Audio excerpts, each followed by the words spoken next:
we would like to consider the beginning of the fourth volume of the Torah, of the five books of Moses, the Book of Numbers. Well, the title of the book clearly conveys to us a theme, and I can't help but note that this indeed accords with the ancient Hebrew name of this book of the Torah, Chumash Pekudim, the book about the counts, numbers. And of course, indeed, as you well know, the way this book begins is with a count. This is not the only count, the only census in the book of Numbers, and inevitably we will have occasion to consider the other counts in the book of Numbers in the coming minutes, hour. But for now, let's consider the beginning here. Numbers chapter 1. Take you the sum of all the congregation of the people of Israel by their families, by their fathers' houses, according to the number of names, every male by their polls, from 20 years old and upward, all that are able to go forth to war in Israel. You shall number them by their hosts, even you and Aaron. And there is an additional staff, one of the princes of each tribe is also to assist in the count, and indeed the passage concludes by telling us that they did the count, and as the Lord commanded Moses, so did he number them in the wilderness of Sinai. So of course there are a number of questions that immediately present themselves. Some are, I suspect, relatively straightforward. That is, we might be wondering why the count is of every male specifically, and moreover, from 20 years old and upward. And at least on some plane, we recognize that the answer lies in the coming words, all that are able to go forth to war in Israel. In other words, it is a count for the purposes of the army, and that extent then, especially when military might consisted pretty much exclusively of physical prowess in hand-to-hand combat, it was a man's war, and not only a man's war, but men who were specifically 20 years old and up. Okay, be that as it may, of course, that's the easy question. The difficult question is, why this count altogether? Or, as the title of the session goes, counting the people for whom and for what? So of course I should note at the outset that at least part of the answer to this question, at least by way of negation, should be very straightforward. For whom is it not? It certainly is not for God. God does not need us to conduct a census in order for God to know who is present and how many people there are. God, of course, inevitably knows without any of that. But of course, for our purposes, that just exacerbates the question. So since God knows anyway, why are we being commanded to count here?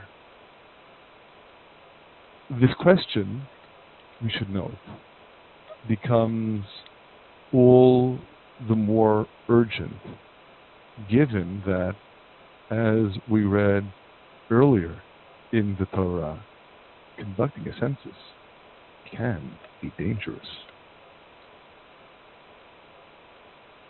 First place we read about conducting a census was back in Exodus chapter 30, where God tells Moses, when you take the sum of the people of Israel according to their number, then shall they give every man a ransom. I think we could better translate that as an atonement. An atonement for his soul unto God when you number them. Now, an atonement obviously indicates there is something for which one needs to atone. There is something about the census that requires your attending to some kind of atonement. And as if that wasn't ominous enough, the next words, that there be no plague among them when you number them, makes it all the more downright frightening. This census business is dangerous. There could be a plague. Why should there be a plague by virtue of conducting a census? Obviously, that's a question we're going to have to return to address, God willing, in the coming minutes. But for now, on a practical plane, let's consider the antidote, the solution to this problem that the Torah is raising. This shall they give, every one that passes among them that are numbered, half a shekel, according to the shekel of the sanctuary. The shekel is 20 geras, half a shekel for an offering to God.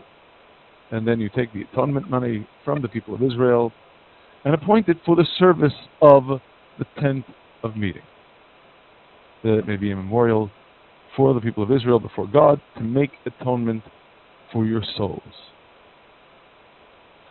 On the most obvious, accessible plane, you're not supposed to conduct a head count needlessly. So there has to be some productive purpose served by the count. And of course, inevitably, to that extent, we can well appreciate the emphasis in speaking of using this atonement money and appointing it for the service of the tent of meeting. And indeed, that's what happened. In Exodus chapter 38, we read that the grand total of all of the half shekels that were contributed by all of the adult males amounted to 100 talents of silver plus 1,700 315 shekels, and of the 100 talents of silver, they cast the sockets of the sanctuary. What sockets? Not electrical sockets. The vertical beams of the sanctuary stood in silver sockets. So, as a matter of simple arithmetic, since there were 20 beams on the north side, 20 beams on the south side, 8 on the west, and on the east, well, there wasn't a wall, there was an entrance. The entrance did not have silver sockets, but the veil separating the holy area from the Holy of Holies in the tabernacle, that veil was held by 4 pillars. The beams get 2 sockets apiece. The pillars of the veil get 1 socket apiece. So by simple arithmetic, 20 plus 20 plus 8, 48, times 2 sockets apiece for the beams, 96, plus 4 sockets, 1 per pillar for the 4 pillars, 100 sockets. That's the arithmetic. And so, from the 100 talents of silver, They cast the sockets of the sanctuary and the sockets of the veil, and from the loose change, the 1,707 and 70 and 5 shekel, they made the hooks for the pillars and overlaid their capitals and made fillets for them. So, the count, which was means to collecting these half silver shekels, was indeed something that played a productive, indeed a crucial role in the construction of the tabernacle. That, of course, pertains to that first count about which we read in Exodus. As for the one about which we read in Numbers chapter 1, well, of course, again, I'll call your attention to every male from 20 years old and upward, all that are able to go forth to war in Israel. Because, after all, at this juncture, after being encamped at Mount Sinai for almost a year, the nation is ready to move. And before the sin of the spies derailed the plan, as a result of which the nation remains in the wilderness for 40 years. We'll return to that subject in another few minutes, actually. Before that, the original plan called for entry into the land of Israel almost immediately. They needed an army. So, of course, you could say, well, this doesn't answer the question about why conduct a census. After all, God doesn't need a census to know how many people there are. And of course, the answer to that is, indeed, God doesn't, but we do. And while all of this could be done exclusively by divine intervention, that, at the risk of sounding rather trite here, isn't the way God operates. And I need to stress here, we are profoundly grateful to God that He doesn't operate that way. By relentless divine intervention, that makes it all so easy for us. Because if He had, in effect it would mean He was going to treat us like immature, irresponsible children. Maybe at times we really are immature, irresponsible children. But God vests us with the responsibility to do the job ourselves. And for that, we are profoundly grateful. Granted, we're not making any claim here to understand God's plan, how or why He created the world the way He did. Inevitably, as so aptly expressed in Isaiah chapter 55, my thoughts are not your thoughts, says God, nor are your ways my ways. So we're not going to understand what God's plan is, but we can at the very least discern post facto, in retrospect, that God's plan in conferring upon us responsibility to do what we can to the extent that we can is a profoundly uplifting statement by God on our behalf. He has confidence in us to be able to get the job done. And so, just as upon our entry into the land, we're not going to be granted victory on a silver platter without going through the whole arduous course of battle on God's behalf. It's also, as we've noted, part of the divine plan that God expresses in meting out punishment for the degeneracy and depravity of the nations that are currently in the land. Be that as it may, we need an army.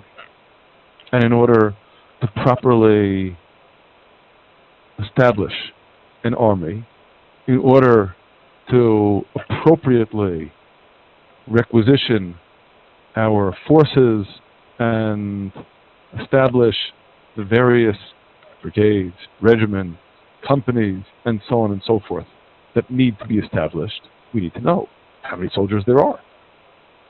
So God gives us this command, gives us a chance to fulfill it. And by so doing, as God commanded Moses, so did he number them in the wilderness of Sinai. Not merely a technicality. We are fulfilling the divine charge and becoming, if you will, junior partners with God in getting the job done. That, of course, is an obvious aspect that's already articulated in Numbers chapter 1. We should add further that in Numbers chapter 2, we see another manifest purpose in this count. That is, we read in very great detail in Numbers chapter 2 about how the nation encamped in the wilderness, how there are 3 tribes on each direction, the standard of the camp of Judah on the east, the standard of the camp of Reuben on the south, the tent of meeting that goes in the middle, the standard of the camp of Ephraim on the west, and finally on the north side, the standard of the camp of Dan. And in each case, Torah gives us, I didn't repeat it here because it would take too much space, but the head count, all the people involved. In other words, again, establishing the encampment is predicated upon knowing who's there.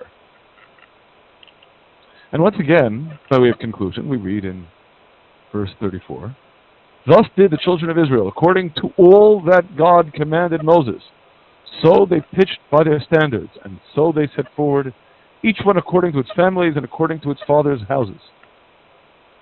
Again, not merely recipients of a divine gift, but junior partners in discharging divine responsibility, through which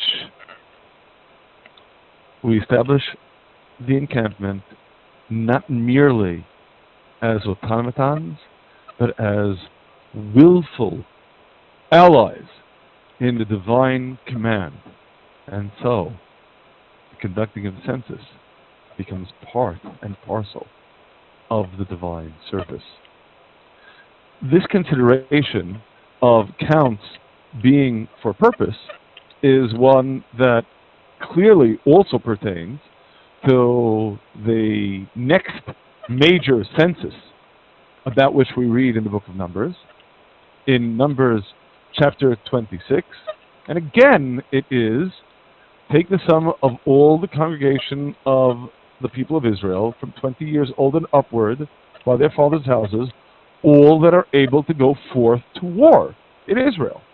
Because in Numbers chapter 26, we are already after the 40 years have concluded, and the nation really is ready to enter the land and go to war.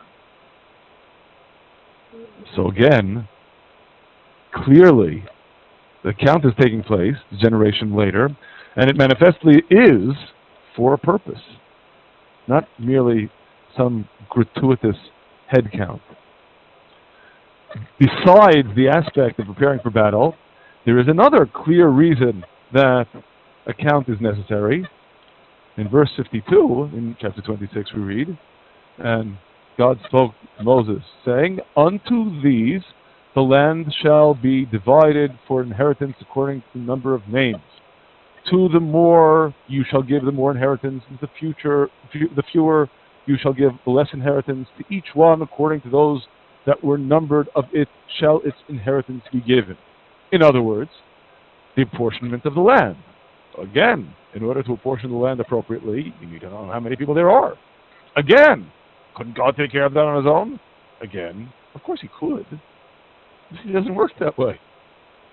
Again, he confers upon us the responsibility.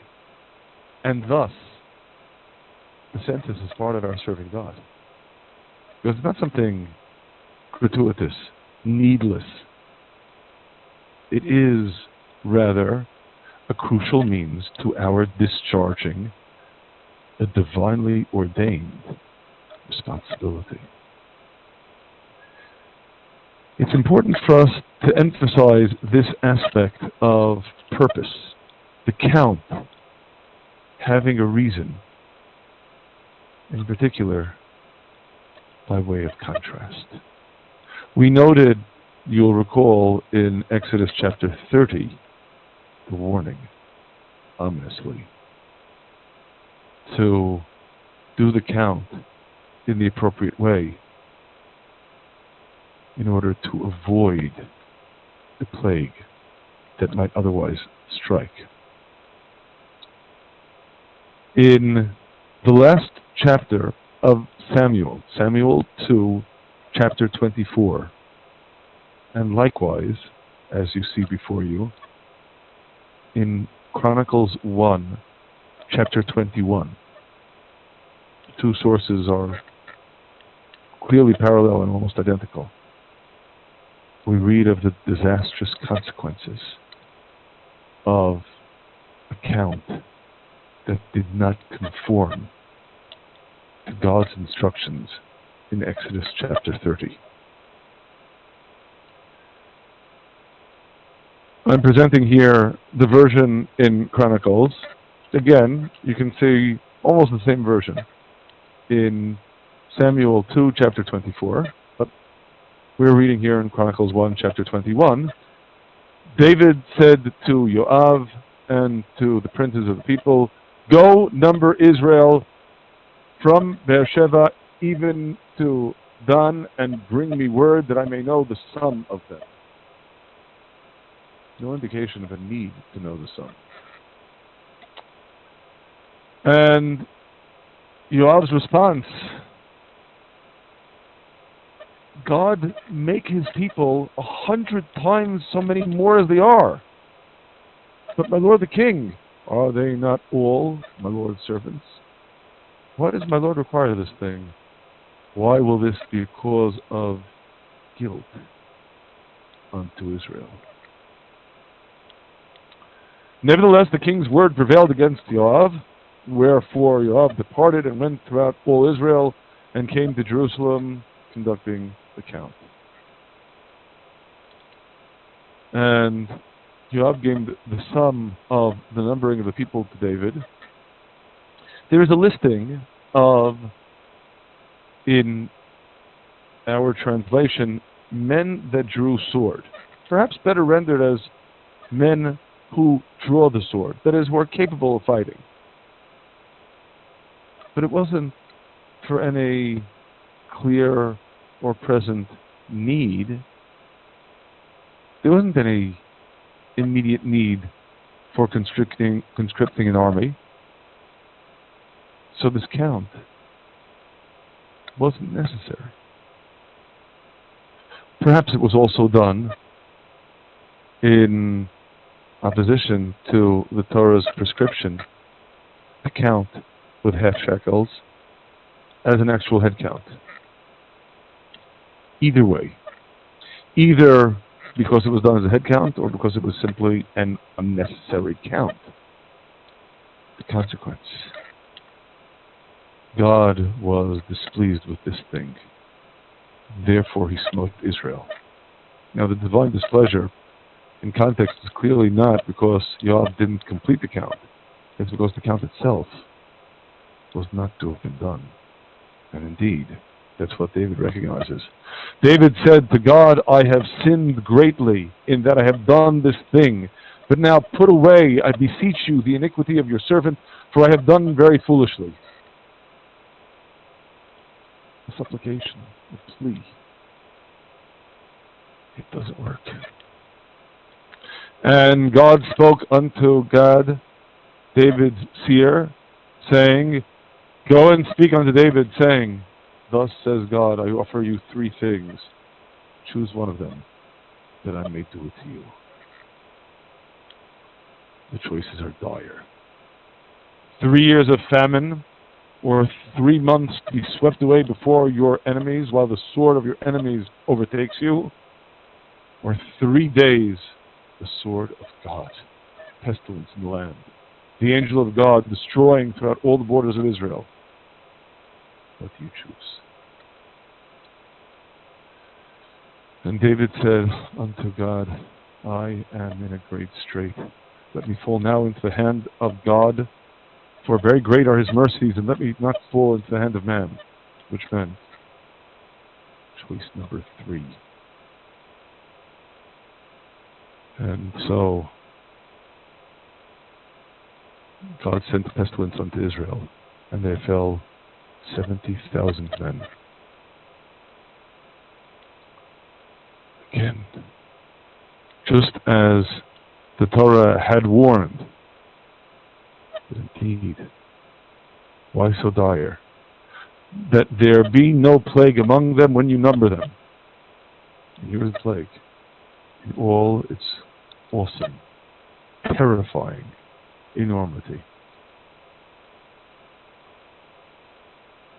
The aspect of the count there having been unnecessary is very glaringly driven home when one compares Chronicles 1, chapter 21, which we just saw, with chapter 23.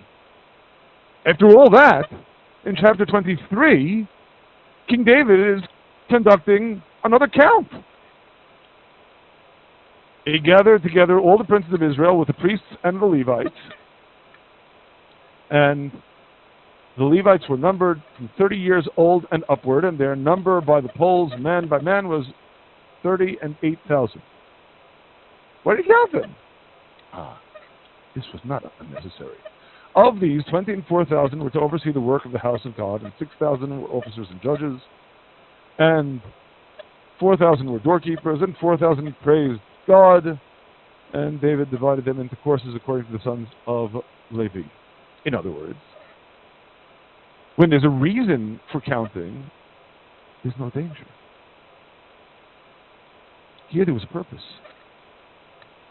In order to confer upon all of the Levites their respective roles, you have to know how many there are.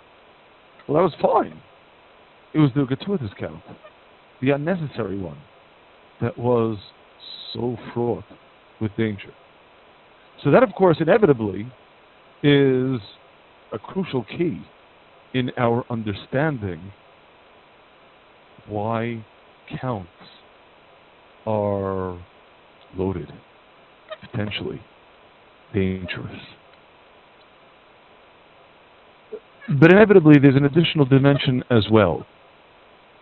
With respect to that count that David conducted in Chronicles 1, chapter 21, we read further in Chronicles 1, chapter 27.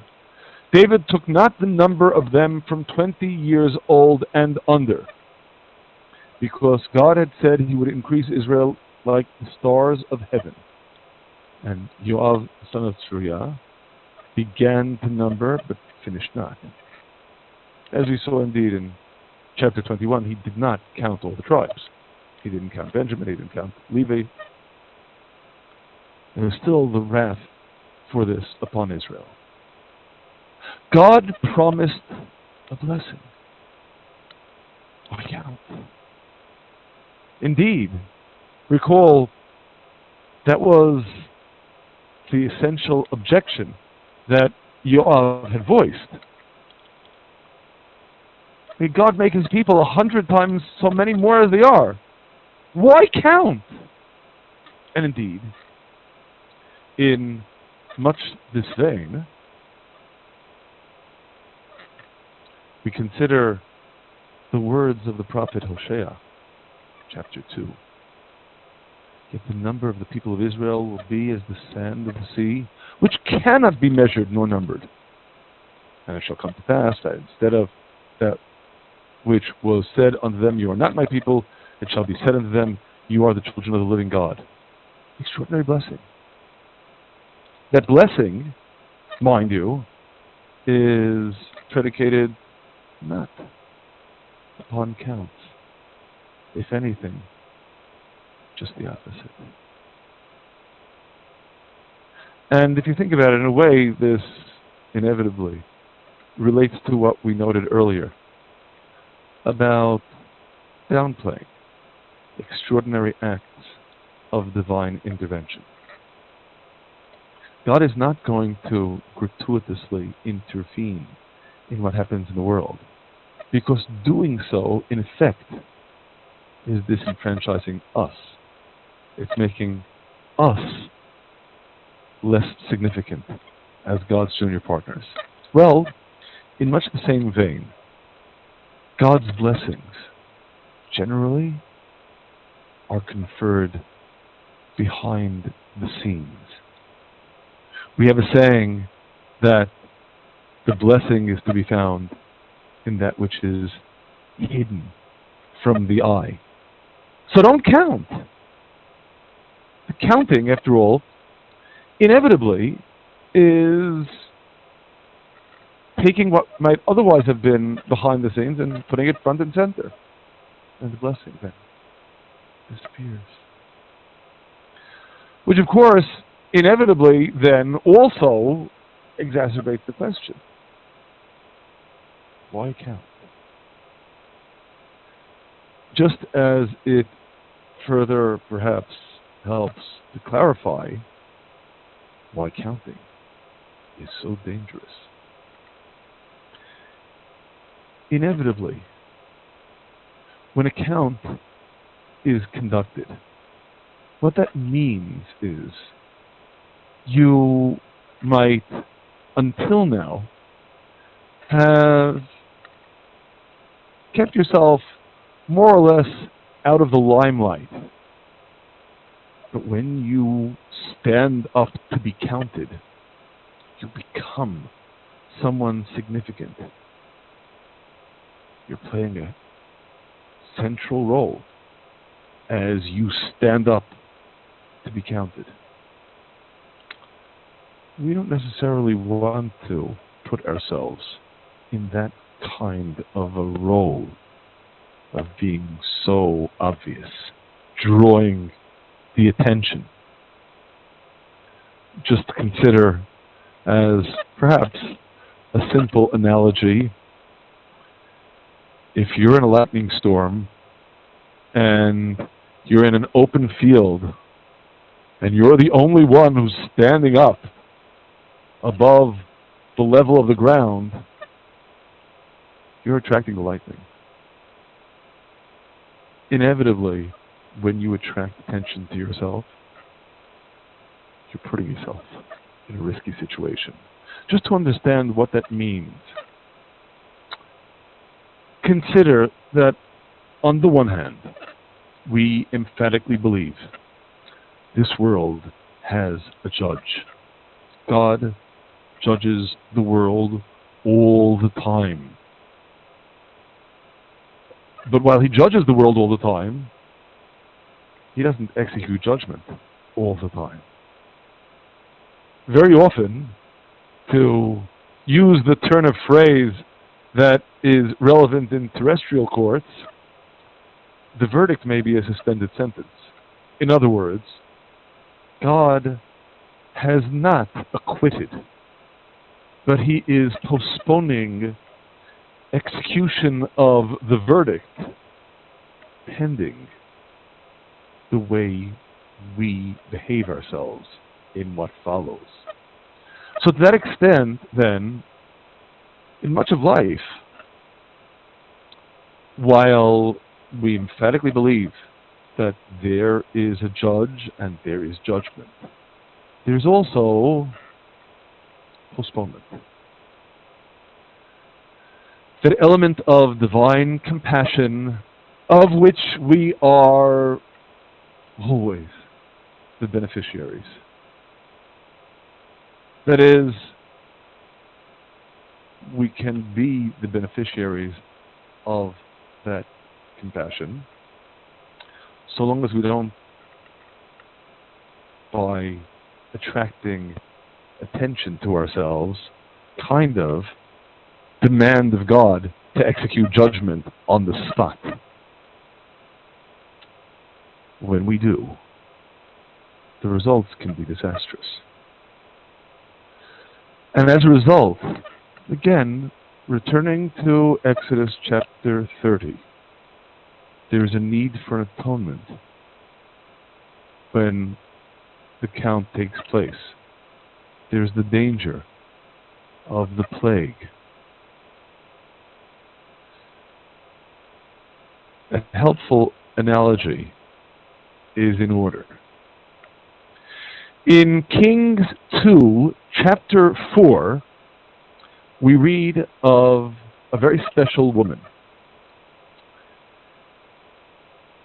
In verse 8, and it fell on a day that Elisha passed to Shunem. What emerges is that Elisha would go from place to place, judging, teaching. And when he came to Shunem, there was a great woman, and she constrained him to eat bread, and so it was that as often as he passed by, he turned in thither to eat bread. And she said to her husband, "Behold, now I perceive that this is a holy man of God who passes by us continually. Let us make a little chamber on the roof, and let us set for him there a bed and a table and a stool and a candlestick, and it shall be when he comes to us that he shall turn in thither." And he does. Elisha becomes the beneficiary of this Shunammite woman's extraordinary hospitality. Whereupon he said to Gehazi, his servant, "Call this Shunammite woman." And when he had called her, she stood before him. And he said, Elisha said to Gehazi, "Say now to her, behold, you have been careful for us with all this care. What can we do for you? How can we pay you back? Can we speak to the king or to the captain of the host?" And I don't know for sure if when Elisha speaks of speaking to the king or the captain of the host, he means the flesh and blood king of Israel and the captain of his host, or the king, the ultimate king, and the captain of his host. Elisha, after all, had an extraordinarily close relationship on both planes. But in any case, his offer is tactfully but forcefully turned down by the Shunammite woman. "I dwell among my people, and I'd like to keep it that way." Meaning, you are offering to confer upon me special privileges. That's all well and good. I don't want any special privileges. I want to remain part of the landscape. I don't want to stick out. I don't want to call attention to myself. I don't want to be that lone standing person in the expansive field in the lightning storm, drawing the lightning strikes. I dwell among my people. And of course, inevitably the challenge is, when there is a census, you're not dwelling among your people anymore. You are standing up to be counted. That's dangerous. Perhaps it is in confronting that challenge that in Exodus chapter 30, we read that the solution, the prescription, is that everyone gives half shekel. If everyone is giving half a shekel, that means you are not representing something complete on your own. You need to conjoin with someone else. And that in itself means you're not entirely by yourself. To get to that complete shekel, you need to be with your companion. The two of you together make a complete shekel. And even more broadly, considering what happens with all of those half shekalim, remember Exodus chapter 38. The 100 talents of silver were for casting the sockets of the sanctuary and the sockets of the veil. The foundation of the tabernacle was these 100 sockets that the beams and the pillars of the veil were standing upon.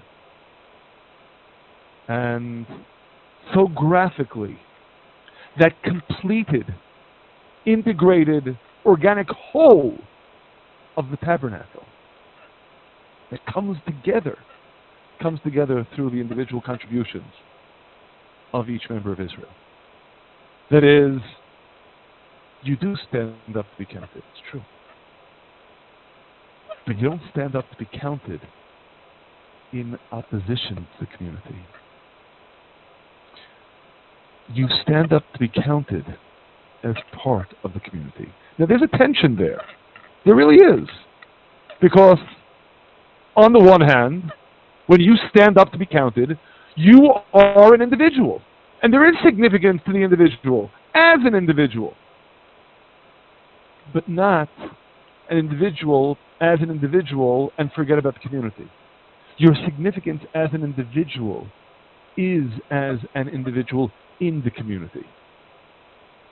And the way you express that is by giving these half shekalim, the half shekels, that together will represent your contribution to that greater whole.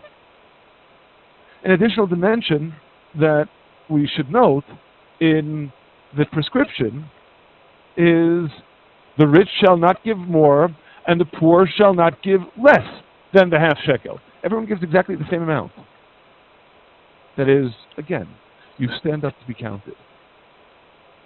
But you're not truly by yourself. You attenuate that individual responsibility by your inclusion in the greater community. And that, of course, inevitably is going to be crucial. It leads us to a more incisive insight, I think, altogether, into what conducting a census means.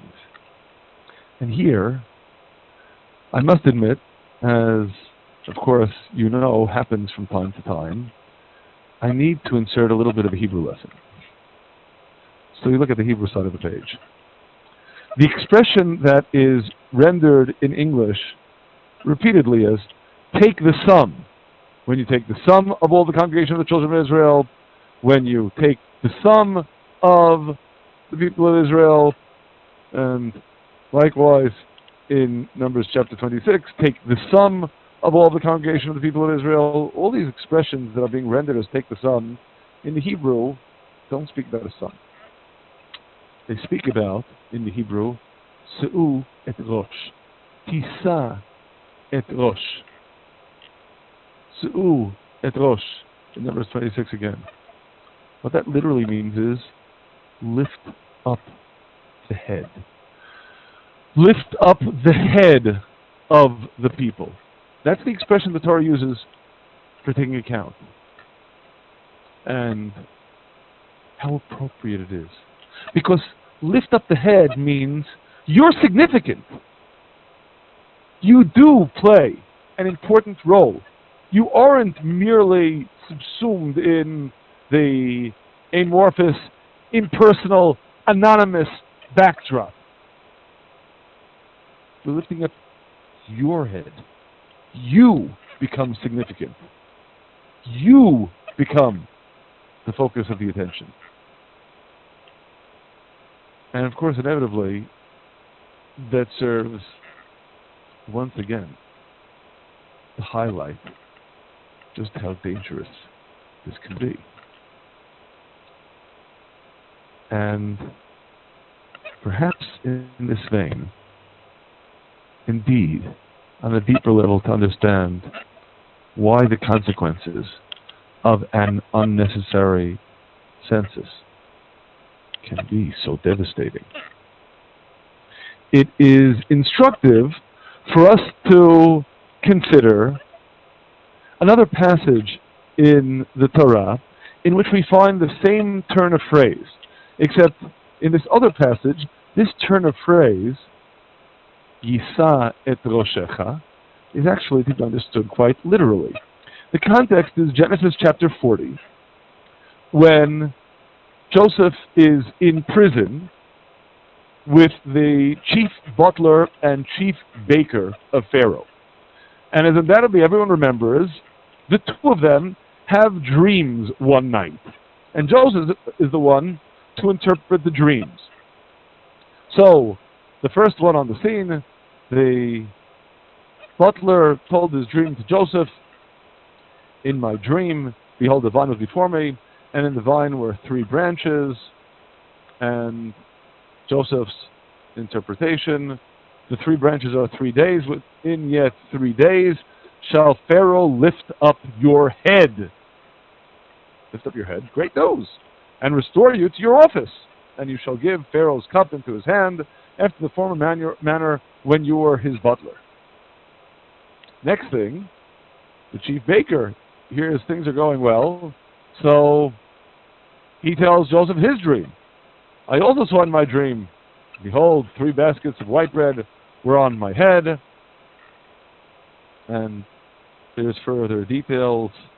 The birds eating the bread from upon his head. Joseph says to him, this is the interpretation. The 3 baskets are 3 days. Within yet 3 days shall Pharaoh lift up your head. Except he's lifting up your head from off of you. And shall hang you on a tree, and the birds will eat your flesh from off of you. This isn't merely a coincidence of the translation. In the original, in the Hebrew, the exact same words. Yisa Pharaoh et Roshecha. Yisa Pharaoh et Roshecha. What's being translated in both contexts as shall Pharaoh lift up your head. Shall Pharaoh lift up your head means he'll single you out. He'll single you out for benevolence, for acquittal and reappointment. That's, of course, in the case of the chief butler, or he'll single you out for the gallows, for destruction. And indeed, that's what happens. And it came to pass, the 3rd day, which was Pharaoh's birthday, that he made a feast of all his servants, and he lifted up the head of the chief butler and the head of the chief baker among his servants. Lifted them both up, singled them both out. And he restored the chief butler back unto his butlership, but he hanged the chief baker. Stand up and be counted. Because you are responsible as an individual. You're not merely some immature, irresponsible youth. You do stand up to be counted. And that means, attendant to it, all the consequences of being responsible. Being responsible for better and for worse. And indeed, in much the same vein, we find the expression in Psalm 83. The psalmist appeals to God. Lo, your enemies are in an uproar. and they that hate you have lifted up the head. Again, in the Hebrew, Naseu Rosh, lifted up the head. Same expression. The wicked stand up in their own way to be counted. The wicked try to impact. And indeed, standing up and being significant for the wicked is ruinous.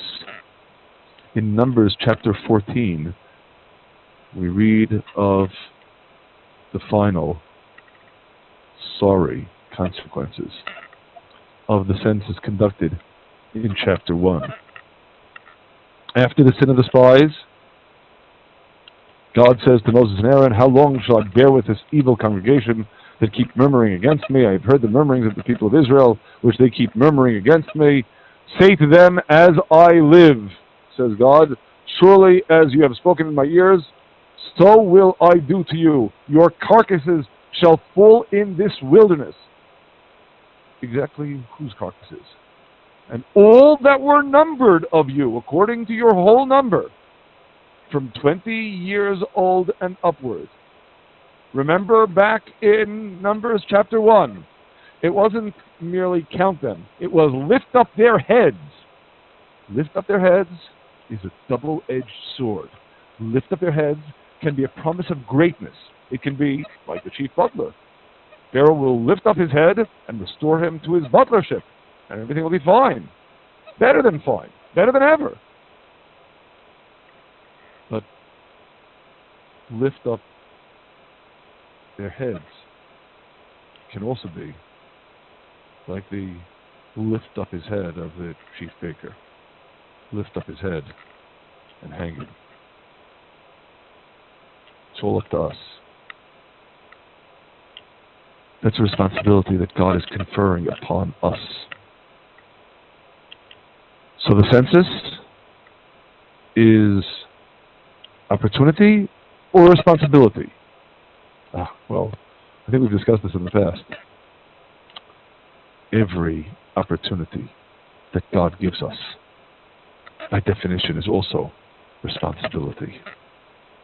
Stand up and be counted and take responsibility and recognize that, on the one hand, that is the kernel of greatness that God is conferring upon you. To be a junior partner. To discharge that responsibility with grandeur. But responsibility also means, if you want to, you can fail. Or perhaps I should say, if you don't want to shoulder that responsibility well enough, you will fail. So from that count, in Numbers chapter 1, the final sad conclusion is, all that were numbered of you will die. You were not worthy. You did not shoulder the responsibility. And indeed, in much this vein, in Numbers chapter 26, when we read about the second count, the second major census in the wilderness, the point is driven home very clearly. Among these, there was not a man of them that were numbered by Moses and Aaron the priest, who numbered the children of Israel in the wilderness of Sinai. For God had said to them, they shall surely die in the wilderness, and there was not left a man of them, save Caleb the son of Yefuneh, and Joshua, the son of Nun. Mind you, note well, it's not the census that killed them, because Caleb and Joshua were also part of the census. It's sin that kills. Responsibility isn't fatal.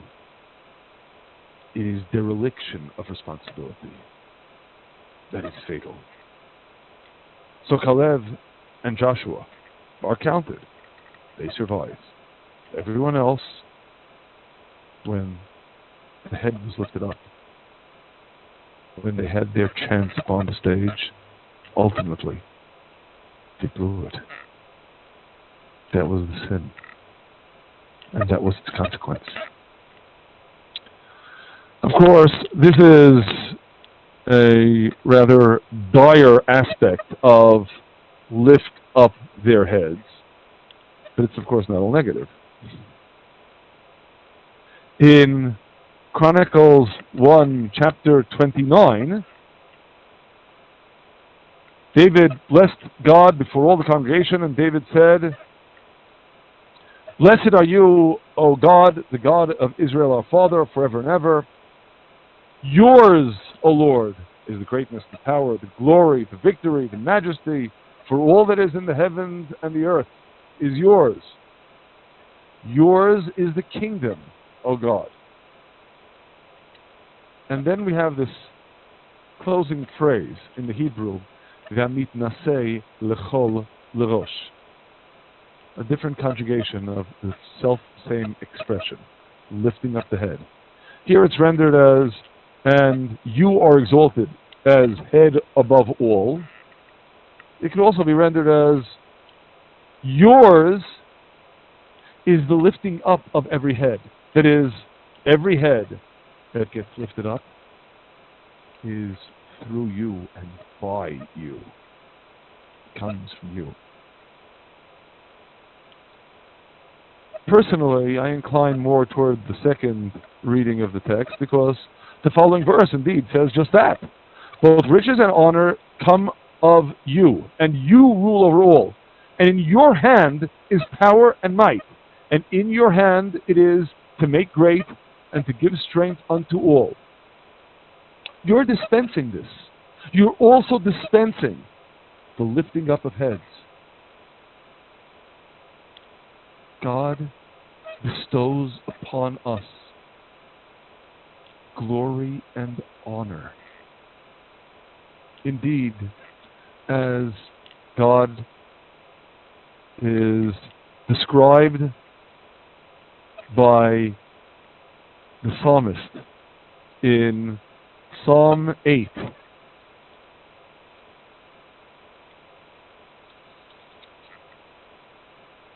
On the one hand, what is man that you remember him, or the Son of Man that you take accounting of him? And yet, on the other hand, you withheld from him but little of the divine, and crowned him with honor and glory. So God bestows upon us that lifting up of the head with everything that that entails. And potentially, what it entails can be wonderful. So when we ask if counts are so dangerous, why do them? Answer, they can be dangerous. They can also be a basis for expressing God's love and His blessings. You know, it's ironic that when we speak of the correlation between the count and the plague, certainly in Exodus chapter 30, as we saw way back at the beginning, the plague was a consequence of having conducted the count in the wrong way. And yet, simultaneously, I didn't call attention to this at the time, but you remember in Numbers chapter 26, the way the count was introduced was, it came to pass after the plague. Here it's not the count led to the plague. Ironically, the plague led to the count. That is, the plague of which we read in Numbers chapter 25. Israel abode in Shittim, and the people began to commit harlotry with the daughters of Moab, and they called the people unto the sacrifices of their gods, and the people ate and bowed down to their gods, and Israel joined itself unto the Baal of Peor. And the anger of God was kindled against Israel, and by the time you get to the end of the story, those that died by the plague were 24,000. And the next thing, we're reading about a census. Why? Of course, on the most tangible plane, because when a terrible, devastating plague like this takes place, could lead people to think, we don't count. We don't really matter. 24,000 people dying like that. And it's important immediately afterward to conduct the census in order to drive home to people you do count. The ones who were guilty died. You're here because you did cleave to God. And it's important to count them so they know after such devastation that they do count. It's important after seeing at point blank range divine wrath to also sense God's boundless love. That each one of you is important. Each one needs to be counted as an individual. And indeed, on a deeper plane, to emphasize that standing up to be counted isn't bad. Being a criminal is bad. Being derelict in confronting your responsibilities is bad. Standing up to be counted, that's not bad. It's a challenge to be worthy of it. It's not bad. And indeed, it is in that vein that we would do well to consider the third significant census of which we read in the book of Numbers. That is, apart from the censuses we read at the beginning of the book of Numbers, and apart from the census that we read in Numbers chapter 26, there's also a census that takes place in Numbers chapter 31, after the battle against Midian. We read, the officers that were over the thousands of the host, the captains of the thousands, and the captains of the hundreds, came near to Moses, and they said to Moses, your servants have taken the sum. And yes, once again, taken the sum, literally in the Hebrew is, lifted up the head. Nas'u et rosh. Taken the sum of the men of war that are under our charge, and not one of them is missing. Extraordinary divine providence. Not only no plague, but to go to war and no one was lost. And we have brought God's offering, what every man has gotten of jewels of gold, armlets, bracelets, signet rings, earrings, girdles, to make atonement for our souls before God. The same idea of we conduct the census as means for atonement before God. That is, you go to war, and inevitably, when you go to battle, you stand up to be counted. Each and every soldier is playing a significant role. And when you come back, you stood up to be counted. And you stood fast by that responsibility that you shouldered. And you make an atonement because, of course, inevitably, there is no man righteous in all the earth who can do good and not sin. And there is that aspect then of atonement in having gone through that standing up and being counted and making that contribution as an atonement. But there's more. And this is critical. Ultimately, what's happening with the gifts? And Moses and Eleazar, the priest, took the gold of the captains of thousands and hundreds and brought it into the tent of meeting for a memorial for the people of Israel before God. You notice a theme here. That first census back in Exodus chapter 30 went for what? For the sockets of the beams and the pillars of the tabernacle. The census of which we read at the beginning of Numbers, the manifest purpose in Numbers chapter 2 was the establishment of the encampment of the people round about, once again, the tabernacle. Here, the census that is conducted of the soldiers in Numbers chapter 31, what does it lead to? It leads to that lavish gift of jewels of gold to the tabernacle, the tent of meeting, God's holy sanctuary. Because, after all, when we appreciate that the antidote for the danger of standing up to be counted is stand up to be counted, but as part of the greater community, the prowess, the power of the community to dedicate itself to God, spirituality, that ultimately is what protects you. That's the antidote.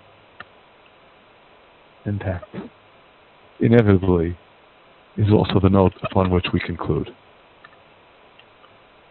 Returning to Chronicles 1, chapter 21.